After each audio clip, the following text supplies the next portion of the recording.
Nagsimula sa isang batang babae na nagngangalang Isabel ang aksidenteng nakakuha ng larawan ng pagpatay sa kanyang kamera. Sa halip na tumakas, nanatili siyang nakatago habang itinatapon ng mamamatay tao ang bangkay, tahimik kumukuha ng high-resolution na larawan ng kanyang mukha. Nang makuha na niya ang ebidensya, tumakbo pabalik si Isabel patungo sa kotse. Ngunit pagdating niya, wala na ang kanyang tiyuhin sa kanyang lugar. Sa takot na baka nag-cross ang landas ng mamamatay tao, nagmadali siyang bumalik sa sementeryo. Sa kasamaang palad, dumating siya sa tamang oras upang masaksihan ang pagbabaril ng mamamatay tao sa ulo ng kanyang tiyuhin, at agad itong napatay. Pagkatapos ay napansin ng mamamatay tao ang kamera ni Isabel. Nang mapagtanto na napakarami na niyang nakita, itinutok niya ang kanyang baril papunta sa kanya. Ang maikling sandaling iyon ay nagbigay kay Isabel ng sapat na oras para tumakbo. Tumakas siya patungo sa isang kalapit na bahay. Sa labas, nakasalubong niya ang may-ari ng bahay, isang mapag-isang magsasaka na nagngangalang Carter. Nang makita ang takot na babae, agad na pagtanto ni Carter na may mali.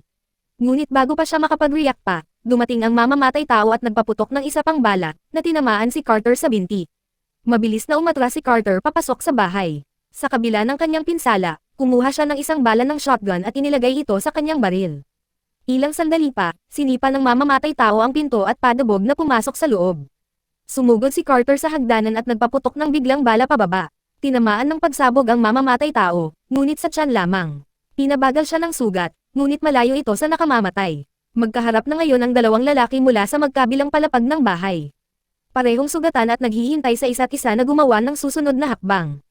Ngayon ay nagsisimula na ang tunay na laban. Bigla, muling lumitaw si Isabel. Mabilis na pinabalik siya ni Carter sa loob.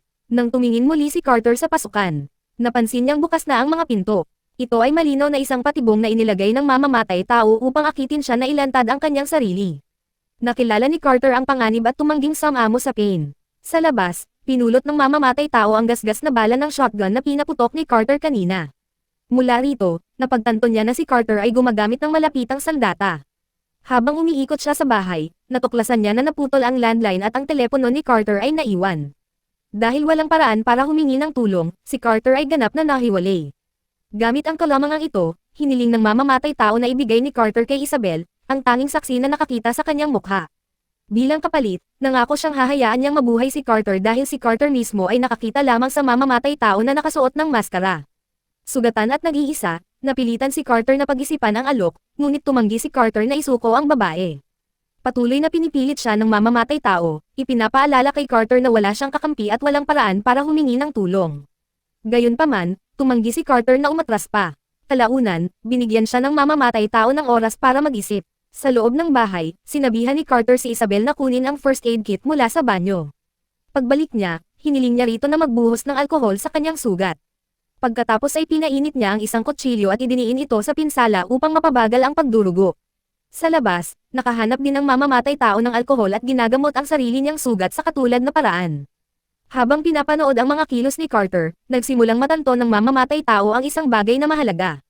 Ang tahimik na magsasaka na ito ay malinaw na hindi isang ordinaryong taga-nayon.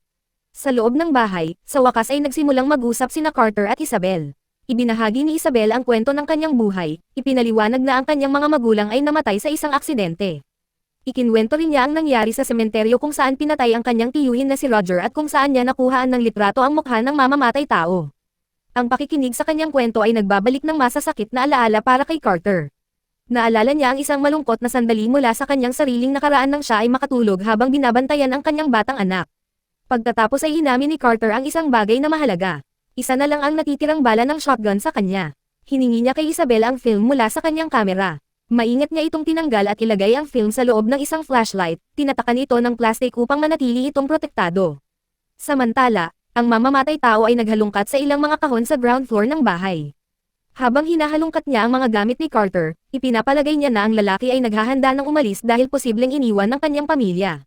Patuloy na hinahanap ng mamamatay tao ang mga kahon ni Carter at kalaunan ay nakakita ng litrato ng pamilya. Sa larawan, nakasuot ng uniforme ng militar si Carter. Agad na binago ng imaheng iyon ang pananaw ng mamamatay tao. Inihayag niya na minsan siyang naglingkod sa militar bilang bahagi ng isang Black Ops unit. Sa ilang paraan, pakiramdam niya ay naiintindihan niya si Carter.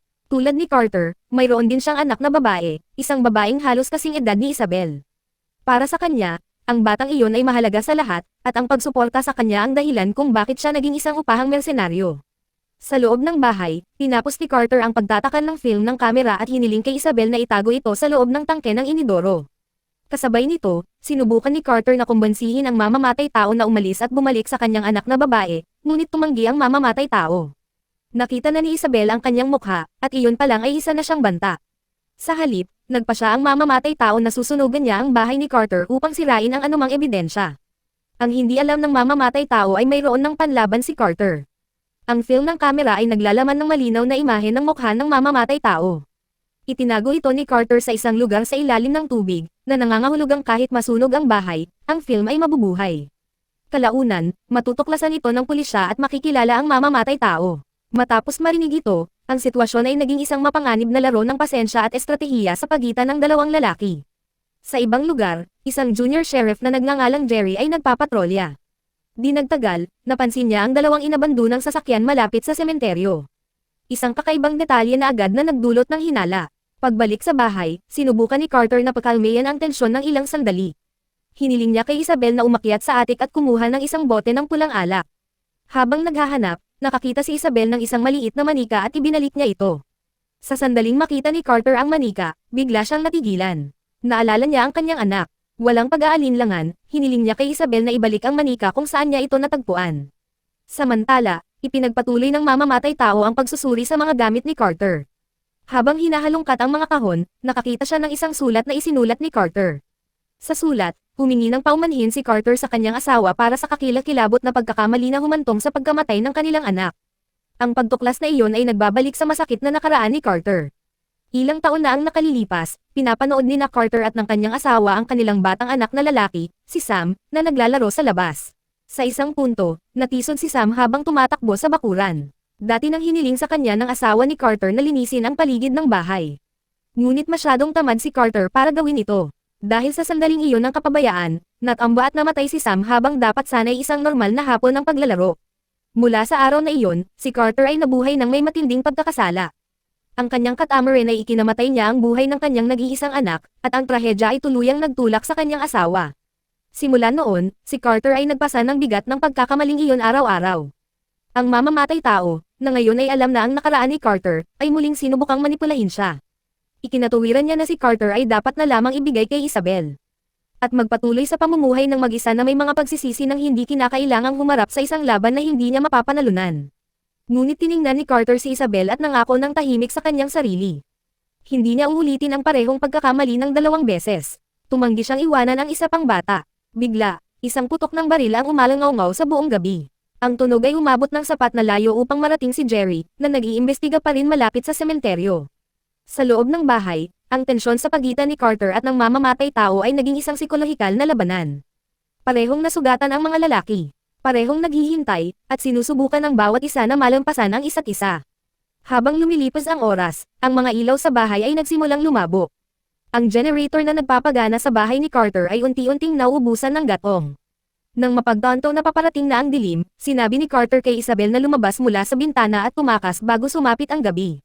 Habang sinusubukan niyang tumakas, si Carter ay naghanda upang ilihis ang atensyon ng mamamatay tao at panatilihin ang kanyang atensyon na nakatuon sa bahay. Sa ibang lugar, sinundan ni Jerry ang tunog ng mga putok ng baril at kalaunan ay nakarating sa labas ng bahay ni Carter. Nang maramdaman niyang may mali, agad niyang tinawag ang kanyang istasyon upang iulat ang kanyang natagpuan.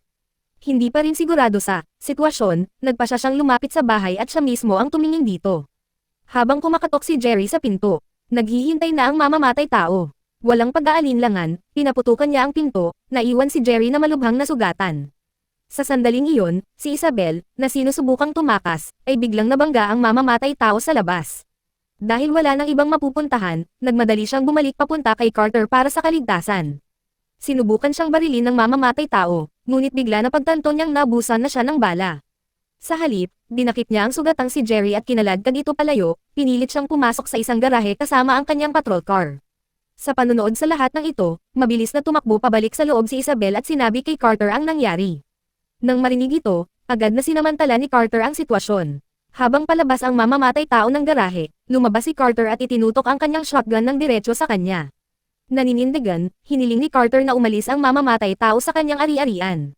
Gayunpaman, habang nagpapatuloy ang labanan at hindi pumutok si Carter, nagsimulang maghinala ang mamamatay tao ng isang bagay. Napagtanto niya na maaaring isa na lang ang natitirang bala ni Carter. Sa kaisipang iyon sa isip, buong tapang na hinamon ng mamamatay tao si Carter na kalabitin ang gatilyo. Nanatiling kalmado si Carter. Sa halip na magpaputok, nagsimula siyang magbilang pababa, pinipilit ang mamamatay tao na umalis. Habang papalapit na ang huling sandali ng countdown, dahan-daang tumalikod ang mamamatay tao at humakbang palayo. Napilitan si Carter na umatras pabalik sa loob ng bahay. Ngunit mabilis na lumala ang sitwasyon muli. Maya-maya, ang mamamatay tao ay bumalik, kinaladkad si Jerry papasok bilang isang hostage. Nagmungkahi siya ngayon ng isang malupit na negosasyon, ang buhay ni Isabel, kapalit ng dalawa pang iba, sina Carter at Jerry. Kahit sa kanyang kalagayan, si Jerry ay tumatangging tanggapin ang kasunduang ito. Dahil sa pagkadismaya, nagpa siya ang mamamatay tao na atakehin ang isip ni Carter sa halip na ang kanyang katawan. Gamit ang isang martilyo, sinimulan niyang pahirapan si Jerry, binabali ang kanyang mga daliri isa-isa. Ang nakakakilabot na sigaw ay umalingaw-ngaw sa bahay, na nagpayanag kay Carter sa emosyonal na paraan. Matapos basagin ang bawat daliri, binigyan ng mamamatay tao si Carter ng isa pang pagkakataon na isuko si Isabel. Sa kabila ng matinding pagpipilit, tumanggi si Carter. Bilang tugon, pinatay ng mamamatay tao si Jerry at itinulak ang walang buhay na katawan patungo kay Carter. Sa loob ng ilang panahon, tumahimik ang bahay. Nawala ang mga yabag ng mamamatay tao, naiwan sina Carter at Isabel na tensyonado at alerto, hindi sigurado kung saan siya susunod na sasalakay. Sa pagsisikap na akitin siya palabas, nagkunwari si Carter na sumuko at nag-alok na dalhin si Isabel sa kanya. Naramdaman ni Isabel ang panganib at sinubukang babalaan si Carter na ito ay maaaring isang bitag, ngunit alam ni Carter na kailangan niya gawin ito upang mahanap ang mamamatay tao. Bago bumaba, sinabihan ni Carter si Isabel na magtago sa isang silid at lumayo sa paningin. Nang makarating si Carter sa ibabang palapag, may napansin siyang kakaiba. Nakasabit ang sapatos ng mamamatay tao sa malapit. Paglabas, natuklasan ni Carter ang isang hagdan na nakasandal sa bahay. Tinanggal ng mamamatay tao ang kanyang sapatos upang kumilos ng tahimik at umakyat patungo sa bubong. Samantala, ang mamamatay tao, na ngayon ay nasa bubong, ay gumawa ng ingay na naglilinlang kay Isabel na akala niya ay bumalik na si Carter. Habang papalapit siya sa kung saan ito nagtatago, biglang dumating si Carter at pinaputukan siya.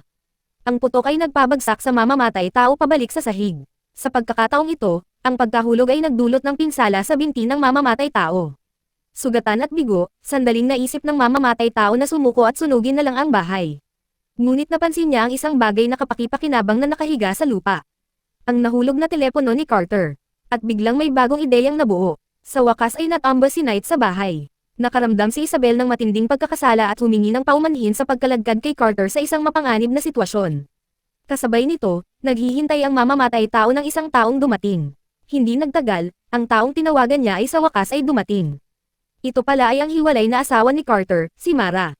Gamit ang telepono ni Carter kanina, kinontak ng mamamatay tao si Mara at nilinlang na pumunta sa bahay.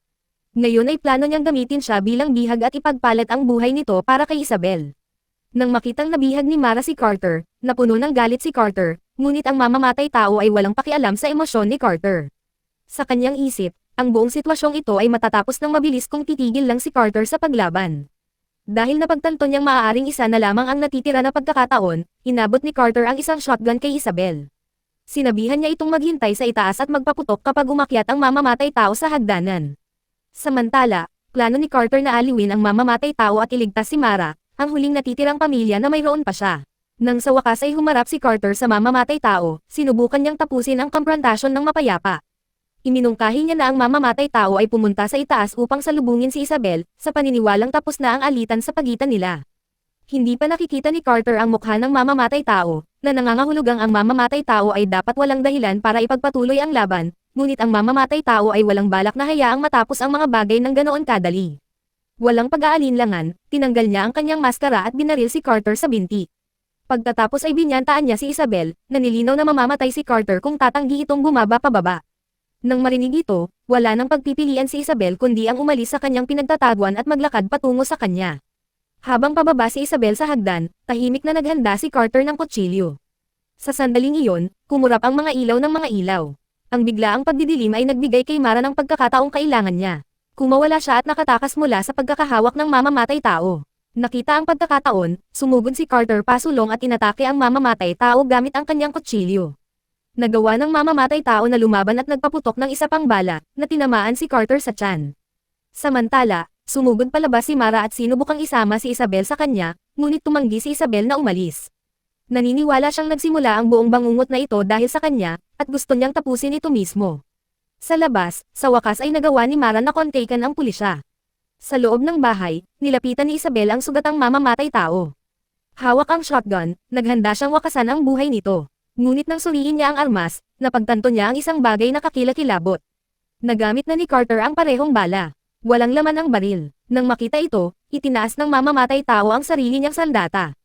Ngunit sa sandaling iyon, may nagbago. Biglang naalala ng mamamatay tao ang kanyang anak na babae. Sa huli, ibinaba niya ang kanyang sandata at pinakawalan si Isabel. Ang kanyang mga sugat ay naging napakalubha at kalaunan ay namatay siya dahil sa pagkawala ng dugo. Matapos mawalan ng malay ang mamamatay tao, sumugod si Isabel sa tabi ni Carter. Halos hindi na siya gumagalaw at saglit inakala niyang wala na siya, ngunit sa kabila ng lahat ng posibilidad, nakaligtas si Carter. Dito nagtapos ang kwento. Salamat sa panonood.